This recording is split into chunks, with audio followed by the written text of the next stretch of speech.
In a bustling market town nestled between sun-scorched hills and the winding Silver River, lived a humble salt merchant named Ravi. Every morning before sunrise, he hauled heavy burlap sacks onto his aging ox cart, his back bent with years of labor, sweat lining his brow.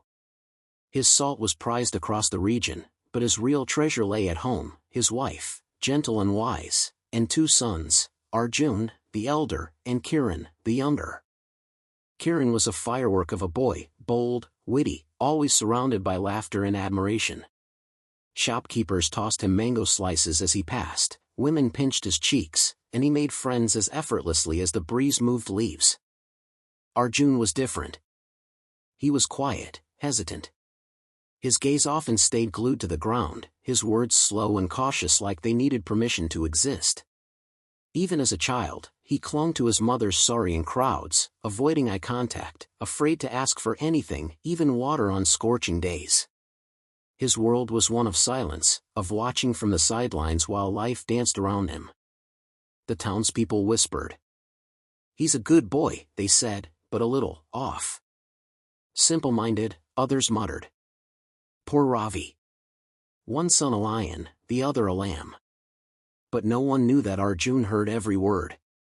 Ravi, the father, had little patience for timidity. Speak like a man, he'd bark when Arjun fumbled through sentences. Stand tall. Look people in the eye. Or they'll eat you alive. The scoldings came sharp and fast, at the dinner table, on the road, in front of customers. Ravi didn't mean to be cruel, but his words were hammers, and Arjun was already made of glass. Arjun's fears followed him to school. He dreaded being called on. His hands trembled during exams. The chalk screeching on the blackboard made him flinch. He had dreams, but they were quiet things, buried under a mountain of doubt. When he turned 17, Ravi decided it was time he joined the family business. "It'll toughen you up," he said. "You'll learn." Arjun tried. He really did. He practiced speaking in the mirror, rehearsed the price of salt under his breath. But when he stood in the market, surrounded by haggling voices and flashing coins, his nerves tangled around his throat. He dropped scales, miscalculated weights, gave change in the wrong amounts. Customers grew impatient. Some laughed. Some took advantage. One day, two sly men tricked him into handing over the entire load of salt on credit, promising full payment tomorrow. Tomorrow never came. When Ravi found out, his face turned crimson.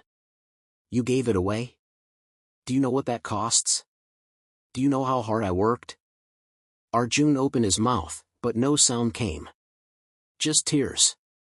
"You're useless," Ravi spat. "You can't even sell salt, the simplest trade in the world. You'll drag this family to ruin." Later that night, Arjun sat by the riverbank, knees hugged to his chest, the moon a pale blur in his watery eyes. He heard the distant laughter from town, the clink of cups, the lives continuing without him. A voice in his head whispered, "They'd all be better off without you." His feet inched closer to the river's edge. That's when he felt a hand on his shoulder. A man stood there, draped in a simple robe, sandals dusty from long travel. He was not old, nor young, his presence felt ancient and kind. Thinking of throwing away a life over spilled salt, the man asked, softly. Arjun couldn't answer. The man sat beside him. "You're not the first to feel this way. And you won't be the last. But you are more than this moment." Tears streamed down Arjun's face. "I mess everything up. I can't talk to people. I can't sell. I can't make my father proud." "Do you want to be different?" the man asked. "I want to disappear," Arjun whispered. "Then come with me," the man said. "Not to vanish, but to begin." Arjun hesitated. His toes still touched the damp grass at the river's edge, but something in the man's voice, steady, unjudging, pulled him back.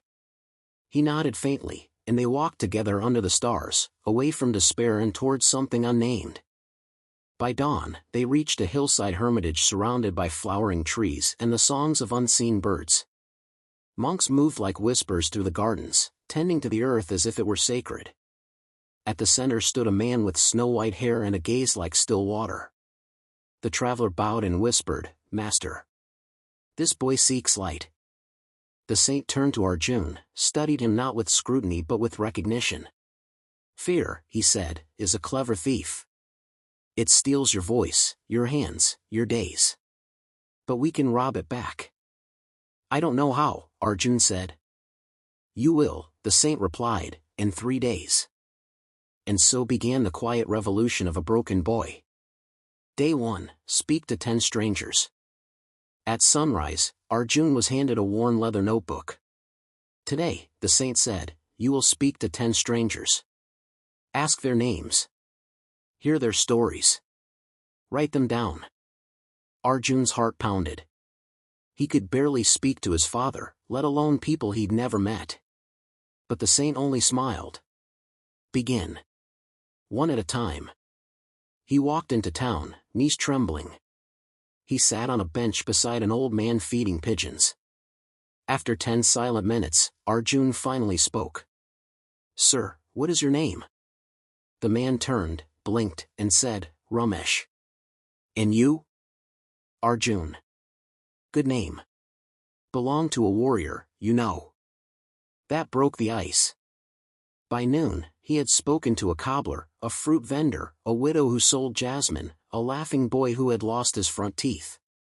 Each story, joyful, tragic, mundane, was written in his notebook.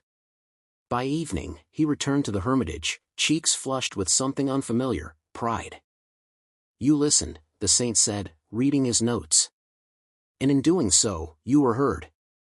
Arjun slept dreamlessly that night. Day 2, teach 10 children. The next morning, he was handed a small chalkboard and a folded cloth. "Teach 10 children the importance of water," the saint instructed. "Me? I've never taught anyone anything." "Then you'll learn while teaching." Terrified, Arjun walked to the village school and asked the teacher for permission. The children eyed him curiously, whispering among themselves. His hands shook as he drew a river on the board. He began slowly. "Water is life," he said. The children giggled. But he didn't run. He told them about how salt was once transported on rafts. About droughts and wells. About how his family once had to walk for hours to fetch a single bucket. His voice grew stronger as he saw their eyes widen with understanding.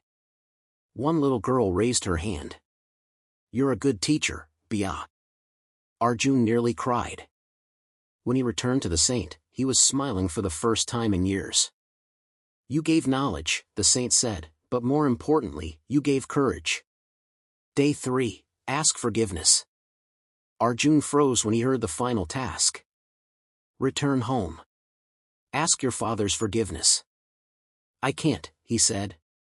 "He'll never see me differently." The saint nodded. "Then let him see you as you are. Strong enough to face him."